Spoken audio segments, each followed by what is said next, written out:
welcome to the Tough Luck Podcast. I'm Megan.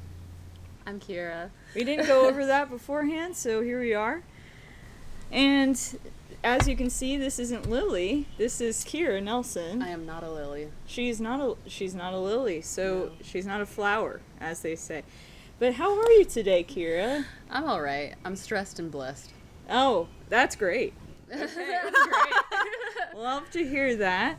Yeah. So tell me a little bit about yourself. A little bit about myself. I am a human being, Homo sapien, I believe we're called. Okay. Yeah. That's a real, that's a general term for yourself. But in context for Okay. In context for your podcast, I am a tarot reader and a spiritualist at heart. I'm a very spiritual person, and I think we're here to talk about that. Yeah, we're getting into it. It's very interesting because so we've been friends for about 15 or so years, I'd It's say. been a mighty long time. It's been like freshman year, French your class. freshman year of high school, Yeah. my sophomore, because I'm advanced. Yeah. Yeah, we're pretty much, she's younger than me, but in a grade, she's older than me. But yeah, so kind of getting into this whole thing, I guess we'll get started with how it's an interesting conundrum. You're almost taking on two roles in one. You're working as a manager in a corporate environment. Yeah, somewhat. And it's kind of a lot, I bet, to have that, but then also have your tarot reading business as well, and having essentially it's almost like you have to like switch your mind to do one job, which is totally not probably the least spiritual job, if anything, to then have it where you're channeling things from the other dimension. So tell me a little bit about that. There definitely is a divide. I would say so. There definitely is a divide. But you know that phrase that goes, your body is a temple? Yeah. You know, people listen to that phrase a whole lot and they think, oh, they just mean like eating right and working out and treating your body nice or whatever. But it's kind of twofold, because your body is a temple, meaning that wherever your body is your temple. That is your worship, right? So the way that I see it is I walk through life. I am a spiritual person. Like, I practice spirituality in my day-to-day life, whether that be through ritual or through tarot or through whatever I do, or just by simply interacting with fellow humans and being present in places. So the corporate environment, as it is like challenging, it's also, my body is a temple, you know, like I can, you know, you'll be able to move through spaces, like wherever you go, you can bring it with you, you know what I mean? Yeah. Like, it is with you because you are a part of it, so it never leaves you. There are places where it might be harder to manifest or harder to see or harder to like channel in, but it's all around and it pops up in funny places, you know. Yeah, it's almost it's almost always channeling at that point, because once you've channeled in your tarot readings and etc., you're doing your meditations and connecting to the other side, it's not like you can really turn it fully off. It's still like present throughout your day. Never. It's almost some may say it's probably a burden at times, probably because there's I'm not too sure in terms of I don't know, do you feel like you have psychic abilities? I think everyone does. That's the thing, is that I see it as more so as a muscle that anyone can work out. Anyone can get in tune with it, you know. I wouldn't say that I'm more psychic than anybody else. It's just that I practice it more. Sure. Just like anyone can learn piano and be a pianist, you know. Like, anyone can do that. Some might find it more difficult, but it's not something that, like, is just, it's like, you know, it's not like I was born this way and other people and I'm so special because of it. It's more so, no, it's just something that I've tuned into more. I put more energy into, and therefore have developed this muscle, you know?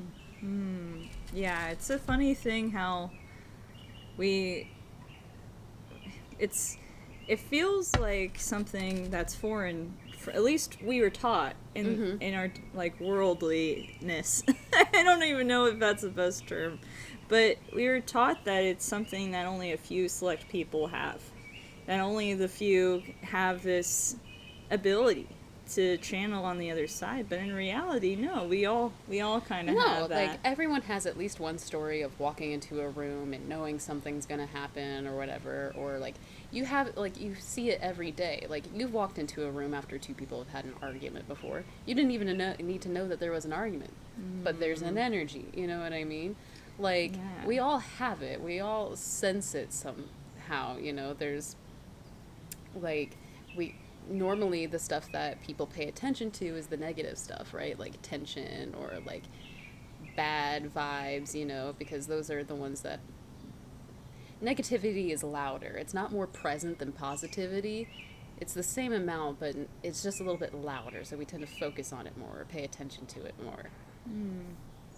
Yeah, we have this innate, I think it's human nature to believe the negative, just because I think we we were told as kids that all of these things were false. Like when we were, Santa Claus wasn't real, and the Easter Bunny and the Tooth Fairy and all these things. It's like we had this kind of innate belief in things at one point in time, but then it changed to almost like it's almost this other we had to kind of shift gears a little bit into like, okay, well, nothing's either, this isn't a Yeah, lie, it's or, that it's the see it to believe it kind of mentality. If I can't perceive it, it's like if I can't see it, if I can't touch it, if I can't hear it, like, then it's not real. But I could argue that Santa Claus is real because he's the spirit of Christmas. And the spirit of Christmas doesn't go away, Christmas in July, as they say. Exactly. That's right. You picked the right timing. It's not July yet. Oh, that's true. Well, when this comes June. out, it's still June. I'm thinking ahead. Just so you know, for you fellas at home, yeah, we're in the future. You don't know this. It's still June. Just kidding. We don't record it the day of, just so you know. Yeah, it's an interesting phenomenon how we have to kind of turn off a part of us because to function in a regular society, right? It's almost like we have to, in order for us to not hear, like, it's almost like a filter in a way. In order for us not to hear, like, maybe our internal guide, because our internal guide doesn't want us to go to work. Our internal guide doesn't want us to do the boring stuff. The internal guide is like, you hate your job. It's like, get out of here. Get out of there. No. But it's like, no, we gotta make money and we gotta do the things. Yeah. So. No. Also to say, I don't hate my job. That's but good. No, that's good. I don't hate it. It's stressful, but like it's challenging, and I'm one of those people that like challenges. So. Yeah. Yeah. But as far as like the internal guide, like, yeah, we feel it every day, or like, being around a person, or like just vibes being off, or like every day at the place that I work, I am dealt with a situation where I have to interact with another human being. I have to deal with an energy outside of myself, right? Like, and I have to be able to kind of recognize it and then deal with it appropriately. And the nuance of what is going on underneath, too, you have to be aware of, as well as what is without me, what is the situation outside of myself, as well as the situation inside this person or the thing that they're bringing to this table. I would argue that management, especially because if you have to deal with people every day, day in, day out, is very spiritual, because people are spiritual beings, like... we're spiritual beings living a human experience, as they say. Exactly. So it's like navigating that, it comes into play a lot, where or you can hear things. Another interesting sort of aspect is the dichotomy between truth, and deceit, or a deception of sorts. Like hearing a situation or hearing what someone is saying and picking up on what is true and what is false. What is the true information and what is the false information. So a lot of that is intuitive as well. Yeah, it's funny how many times, this is personal to me, that I knew the best answer, right? Like, even just like, I knew that this path was going to lead to a dead end, and I chose it anyway, and it did, and I was right. Like, isn't that hilarious how we know things are not meant for us and not in our highest good, but we go down those paths anyway, and then we learn our lesson sometimes. It's so funny you bring this up, because I was having this thought the other day. But who's to say that at that moment it wasn't for your path? What if at that moment you had to learn a lesson that could only present itself in that moment? So, like, hypothetical situation here. Yeah. Jimmy is going to go to college or start a business. Mm-hmm. Jimmy wants to start a business, but thinks it's the right path for him, but he goes with what his parents say, goes to college, and takes that path, leading down a miserable path, but eventually goes back to the second option. Sometimes you have to see what the second option has to offer. You know what I mean? Like, he knows what that path is now. So now he knows for sure. Even though he had that inkling, you know, he had that suspicion, he had that feeling within himself, he didn't know cognitively, right? And sometimes you have to follow things through to understand the lesson that your gut is trying to, okay, well, now my mind is in agreement. So now we can both move forward at the same time. Okay, so you almost clear the other path completely aside so that you can fully commit to the second option, essentially. The thing that you felt was correct from day one. Sometimes you have to be sure that the other thing is a no. You know what I mean? Yeah. Like, and sometimes it just works like that. Like, maybe it's a little diversion from the straight path or whatever to, like, your highest calling or what you're meant to do. Yeah. But at least when you get back on that highway, you know you're going in the right direction again. Yeah, because there's no other choice. Like, and even who's to say that it was wrong, whatever other path was wrong or right for you. I think it's funny because I've imagined myself time and time again remaining in education or remaining in IT, remaining in these other paths in my life. And then, or choosing another partner that I'm not with. Like, I'm like, wow, that would have been a different wife. I mean, I have that too, you know, where, like, I look on past situations that I've been in, like, you know, past love affairs, past people, past jobs, past endeavors.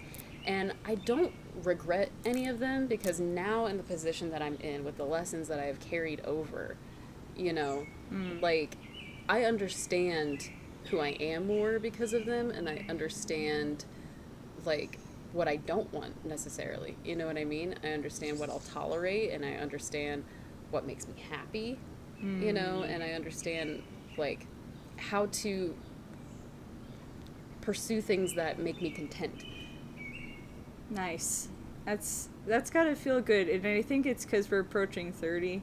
We're both in that moment of life. Turning 30. Turning 30. We're getting in that. Not yet. I still got a couple years. We got one more, but it's okay. Anyway, regardless of the fact, we were born 6 days apart. I think I said that at the beginning of the podcast. But yeah, it's one of those funny things that I'm making less and less mistakes. Yeah, because you know what the outcome is now. Yeah. You know, you've put your hand on the stove and you realize, ow, that hurts. Yeah. You know, like... Yeah. And I'm wondering, too, if, like, once you kind of have your fundamentals picked for you, like, you know, I'm probably not, like, there's pretty much all the major paths that I have to choose have been chosen so far. Now, kids is, like, kind of one of the last ones that I'm having to pick. It's a big one. It's a big one, but still. Anyway. See, and that's something that I've, like, for probably the past 5 years have toyed back and forth with. Like, am I a person that wants children, or am I a person that doesn't want children? And I think now that I'm approaching that age, I'm just like, yeah, no, I do want children. I think that is something that I would find really fulfilling, or, like, I just find it as part of my path. You know, it is, like, and... as cliche as it might sound, you know, It's like, no, it makes me happy, and I'm not going to apologize for desiring things that make me happy. we just need to help each other, I think. That's how it's going to be. It's just like, well, mothers stick together because essentially, you know, it's kind of, they say it takes a village, and that's true. And I mean, especially leading up to the next generation, there's this, I've watched a podcast earlier about this big divide, right, that essentially what's happened is men are being pigeonholed into basically young boys. They've noticed that there's not a lot of like masculine TV shows for young kids that are guys, that are boys. Now, if you don't, now, I know this is a big topic. This is heavy. See, this is one that, yeah, go ahead. Yeah, I'm just going into it. But anyway, talk my shit. But they were mentioning that, and it's like, well, basically in terms of having this new generation where it's almost like we're both losing. Both genders are losing in a way because women are being kind of forced into masculine roles. So we're being kind of like in a way put into that situation. And then on the other side, men, there's not a lot of like regular, you know, fighting, so to speak, you know. There's not a lot of back and forth tussles anymore because we're not in the Middle Ages anymore. But men still crave, you know, true masculinity to a certain degree. You know why I think we're having this divide, so to speak, or this tension in this area specifically? Yeah. And I think it's because as a society, we are pushing towards a genderless society. You know what I mean? I'm wondering. I think we're like, you know, we're holding on to the old masculine, feminine, or whatever, but like, who's to say that just because a woman is more assertive that she's not still feminine? You know what I mean? Or who's to say that just because a man is more in touch with his emotions or his artistic side that he's not more, you know, that he's not masculine? Yeah. You know, I think it's because we're stuck in that black and white divide that we're having such trouble. Like, we look at ourselves and we feel, you know, like, oh, I feel so, you know, manly, I feel so masculine because I'm being a boss, you know, or a man being like, oh, I'm feeling things, I feel so feminine. Like, no, you're just feeling things, you're a human, you know. Yeah. And girl, you're just, you know, being assertive, you're just getting stuff done. Yeah. Just like he gets stuff done too. Like, True. it's, you know, That's I think, a good point. you know what I mean? Yeah. Like, there's masculine and feminine in everyone.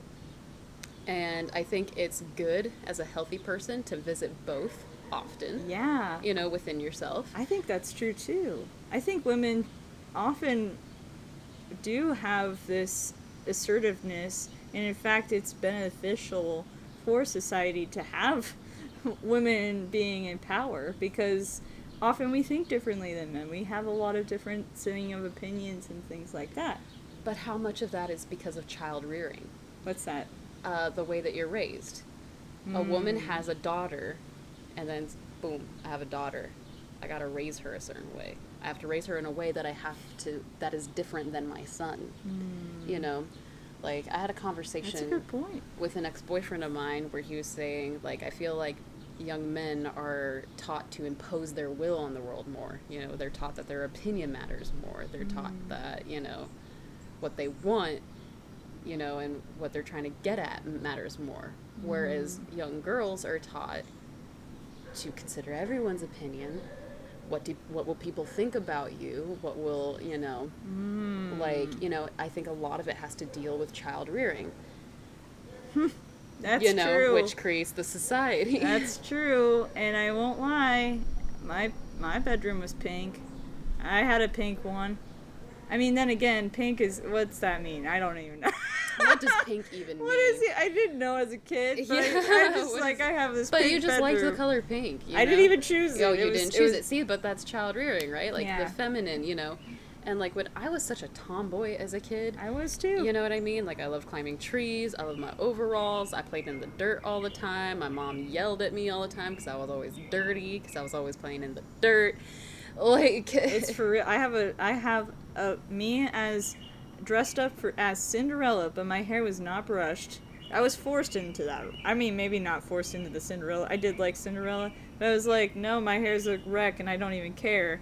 My mom was like, hey, can you brush your hair and try to get yourself together? Regardless. Yeah. Anyway. But there was that dichotomy within myself, though, too. Even though, like, I was climbing trees and, like, making mud pies and stuff, every year for Halloween, I was a different kind of princess. Yeah. You know what I mean? Like, it doesn't have to be one or the other. That's true. That's a good point. And maybe everybody, if you're going to attack me, be nice, because be nice while attacking me. I'm trying my best in this world to figure this thing out, and there's probably, I think in black and white, just because I think I might be a little on the autism spectrum, so that might be why.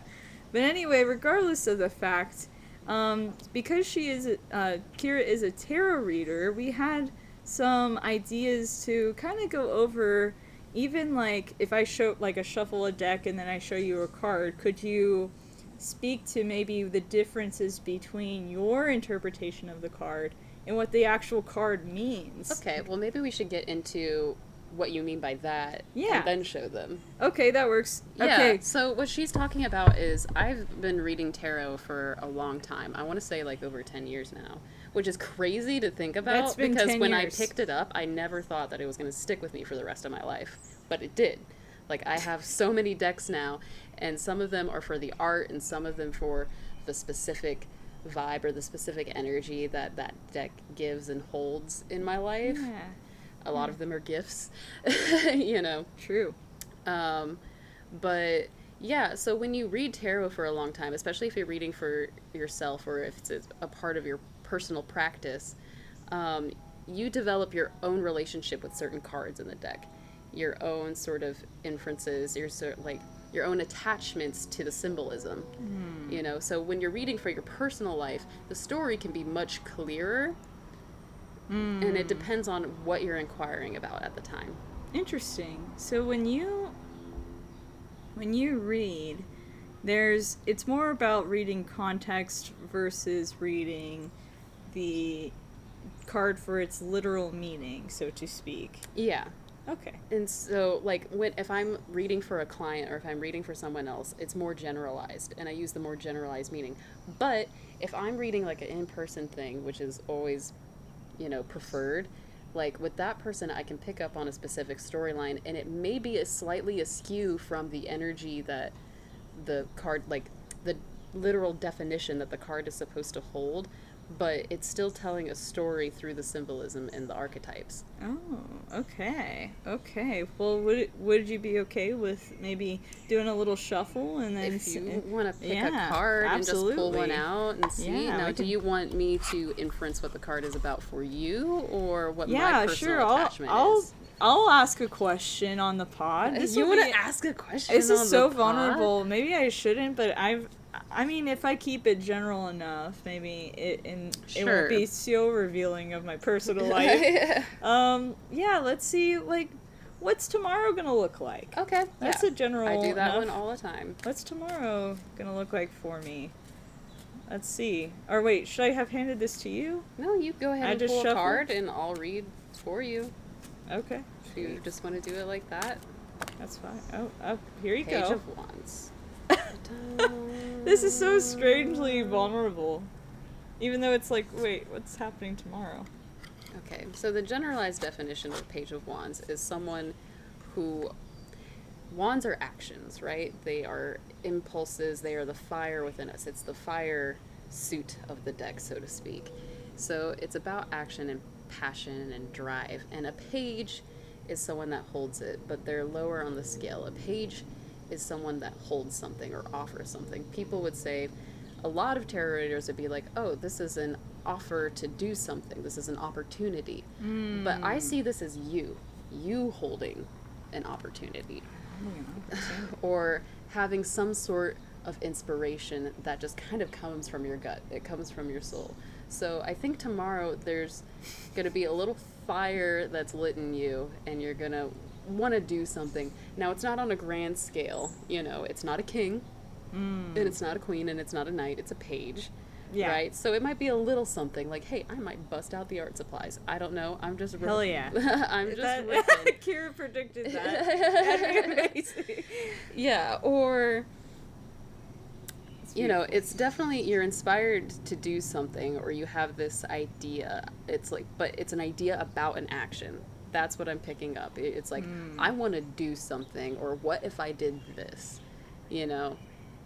And it's just kind of a slow build. It's a slow burn of an inspiration, of an idea, of a passion. You know what I mean? Yeah. Like, I feel like there's a lot of things happening in the sky right now, in the cosmos. Some things are turning. I think Saturn retrograde's coming up. We've just had a full moon. So a lot of people are somewhat shifting gears and getting stuff together, you know? Interesting. Or, like, so trying to... I don't know about you, but for me, the first half of June has been so stressful, has been so... It's just been busy. It's been, I don't really know. busy, I don't know. and, like, a lot of stuff happening. But I think going towards July, there might be, like, a sort of a slowdown.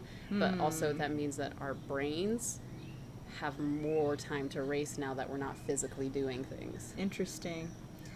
Wow, thank you so much for this You're beautiful welcome. reading. My goodness. Yeah, this is a beautiful example of Keara's interpretations of tarot readings. She'll often go from, you know, this is what the card means, but this is kind of what's going on in the sky. And then she'll also go into more of like, she knows me, so it's a little bit more of like, okay, this, you'll probably do something artistic. Like, she would know that about me. But if she did one for you, like in a general reading, which you probably could book her, then, just so you know, she would also be able to do that, but she wouldn't know, you wouldn't know the information about that random person. So no, it would be what the cards are telling me, Yeah. or sometimes it's kind of like what I call a download. You know, it's like I'm getting. It's kind of like watching a soap opera. Some soap operas are more boring than others. You know, it doesn't always have to be someone coming back to life, or, you know, a secret husband. But like, that's true. You know, That's true. but it's more of like I get some of a story that's told to me, like words, and like it's more like I'm feeling that story as I'm watching it. You know, if you watch a dramatic TV show or whatever, you feel what the characters are going through because you witness it. For me, it's like, you know, like I feel it and I'm understanding, like I get a story, you know. Yeah. And that's how it works for me. I know tarot readers that get their that do their readings, or they receive the information in different ways. Some people, it's more up here where they get words and they just, you know, they're more by the book and they're like, this is how it's going. For me, it's very personal, which is like why I prefer to do in-person readings, but Yeah. it's different for everybody, and every reader that I've met has had a different way of doing things, has done different spreads. I know people that need, you know, the whole works in order to feel like they're in tune. Whereas for me, I'm like, I do it on the go a whole lot. Like, She has a deck with her at all times. I folks. do. Mine She is in my does. car. It's here. It's existing. Well, Keara, thank you so much for being here. Oh, thank you for having We me. love you. Aw. So you just have to say that because it's just, yeah. Eh. Best friend stuff. Best friends. And hopefully one day we'll have you back and have you on the pod. I'd love to. I'd love Yeah. to sit down with Lily, too, when Absolutely. she's feeling better. Yeah. Yes, let's have it with Lily, too. But anything that you would like to plug or anything that you would like to promote? I am a tarot reader. My you can always reach out to me through my Instagram, Keara J Doe. Doe spelled as D-O-E, as in the deer. But yeah, I do this and I have a day job, so you can do both. Success. Folks. Success. This is what it is. You can have everything and more. Okay, thank you so much. Thank you. Oh my gosh. I love you.